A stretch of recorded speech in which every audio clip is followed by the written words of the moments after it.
اس لیے شاعر نے کہا ہے کہ کرتے رہے تلاوت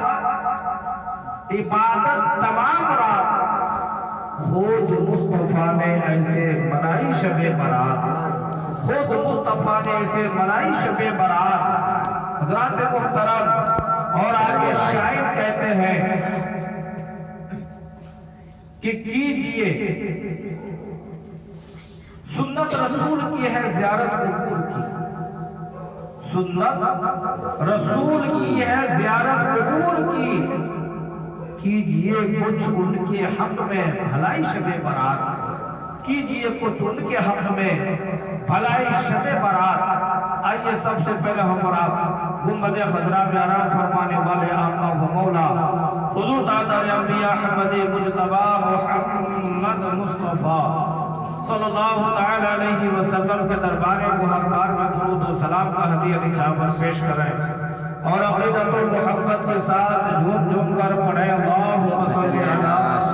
سیدنا و شفیعنا و حبیبنا و قریبنا و مولانا محمد مبارک وسلم علیہ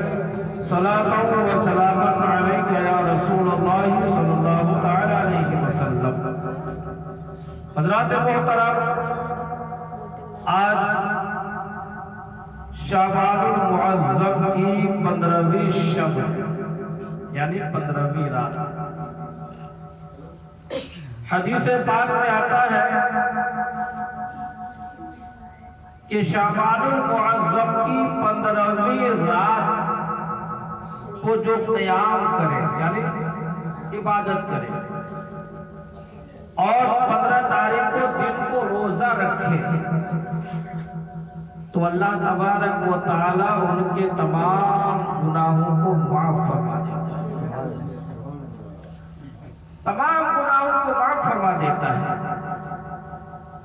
اور اللہ کے رسول صلی اللہ تعالی علیہ وسلم ارشاد فرماتے ہیں کہ جب 15ویں شب شروع ہوتی ہے، یعنی جو مغرب کا وقت ہوتا ہے جسے غروب آفتاب کہتے ہیں، جب سورج ڈوبتا ہے اندھیرا طاری ہوتی ہے، تو اللہ کے رسول صلی اللہ علیہ وسلم فرماتے ہیں کہ وہ مغرب سے لے کر کے اور صبح فجر تک اللہ تبارک و تعالیٰ کی تجلی خاص جو ہے وہ دنیا کی طرف، اور اللہ کی طرف سے فرشتے ندا کرتے ہیں کہ ہے کوئی مدد مانگنے والا، اللہ فرماتا ہے کہ ہم اس کی مدد کریں گے۔ ہے کوئی مصیبت زیادہ جو اپنی مصیبت سے چھٹکارا چاہے، ہم اس کی مصیبت کو دور کر دیں گے۔ ہے کوئی حاجت مند جو حاجت روائی کے لیے ہم سے عریضہ پیش کرے، ہم اس کی حاجت روائی کریں گے، یعنی اس کی جو بھی تمنائیں ہوگی ہم اس کی ہر بات کو آپ کی رات سنیں گے۔ اللہ کے رسول صلی اللہ علیہ وسلم ارشاد فرماتے ہیں کہ مغرب سے لے کر کے اور فجر سے پہلے جسے صبح صادق کا تیاری سحری کا وقت تک اللہ کی طرف سے ندائیں آتی رہتی ہیں، آوازیں آتی رہتی ہیں، لیکن افسوس آج ہم نے شب برات کو بھی فیشن بنا دیا۔ ہم نے اور چیزوں کو تو افسوس تو ہوتا تھا کہ کبھی بیچ میں کبھی پروگرام ملا شریف کا ہے، نعت خوانی کا ہے تو لوگ نہیں آتے، چلو سمجھ میں آتا، لیکن آج ایک تہوار کا دن اور آج شرم محسوس ہو رہی ہے۔ آج کل کے کچھ مسلمان نہنجاروں کو کہ عصر سے لے کر کے رات کے 10 بجے تک مدرسے کے طلبہ گلی گلی محلہ فاتحہ کرنے کے لیے بھٹکتے رہے، لیکن جو مین چیز ہے فرائض کی کوئی فکر نہیں ہے۔ پہلے نماز، اگر ہم نے نماز ادا نہیں کی ہے تو میں نہیں کہہ رہا ہوں اور سیدھا ٹھوک کے بھی کہہ رہا ہوں، 1 روپے سے لے کے 1 کروڑ نہیں لاکھوں اربوں روپے تم فیصلہ خاطر میں خرچ کر دو، کوئی مائی کلر ایسا پیدا نہیں ہوا جو ثابت کر دے کہ وہ فاتحہ اللہ قبول کرے۔ اسی لیے کہ پہلے فرض نماز، پھر واجبات، اس کے بعد سنت کا مرتبہ ہے، اس کے بعد نفل کا، نفل کے بعد مستحب، اور فاتحہ خانی جو ہے وہ مستحب ہے، کوئی فرض اور کوئی واجب نہیں ہے، اور ثواب کے لیے رکھا گیا ہے کہ اگر مرحومین دنیا سے کوئی گناہ کر کے گیا، برے اعمال لے کے گیا، دنیا داری میں مشغول ہو کر کے اپنے آخرت کو برباد کر کے گیا، قبر میں گیا، اس کے اوپر عذاب الہی ہو رہا ہے، عذاب میں مسلط ہے، اگر ان کے اہل و عیال ہے، ان کے عزیز و اقربا ہے، ان کے گھر والے ہیں، ان کے لیے سارے ثواب کرتے ہیں، ان کے لیے نظر و نیاز کرتے ہیں، تو اللہ تبارک و تعالیٰ وہ سارے ثواب کی برکت سے ان کے عذاب میں تخفیف فرما دیتا ہے، ان کے گناہوں کو معاف کر دیتا ہے، لیکن اس سے پہلے اس کو چاہیے کہ فرض خداوندی پہ عمل کرے۔ اگر فرض خداوندی نہیں ہے تو فاتحہ کرانا سمجھیے بیکار ہے، اس سے نہ ہمیں ثواب ملے گا نہ ہمارے مرحومین کو ثواب ملے گا۔ لیکن آج کچھ لوگوں نے یہ ڈرامہ بنا رکھا ہے کہ بھیا فاتحہ ضروری ہے، اور شب برات جب چاند دکھتا ہے تبھی چاند کا فیصلہ ہو جاتا ہے، 14 دن ہو گئے چاند دکھے ہوئے، کتنے دن ہو گئے؟ 14 دن ہو گئے،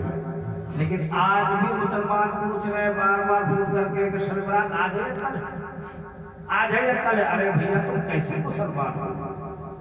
تمہیں اپنے آپ پہ شرم محسوس نہیں ہوتی؟ کیسے تم مسلمان ہو جب تمہیں اپنا تہوار بھی تم نے بھلا دیا؟ نہ تمہیں نماز کی فکر، نہ روزے کی فکر، نہ تمہیں تہوار کی فکر، تو تم مسلمان کس بات کی ہو بھائی؟ نام رکھ لیا، گوشت کھا لیا تو کیا مسلمان ہو گیا؟ اور ایک آدمی ایسا نالج ہے، ایسا ضلع مجھے اللہ معاف کرے نہیں بولنا چاہیے، وہ کہہ رہے ہمیں دعوت کھلانا ضروری ہے۔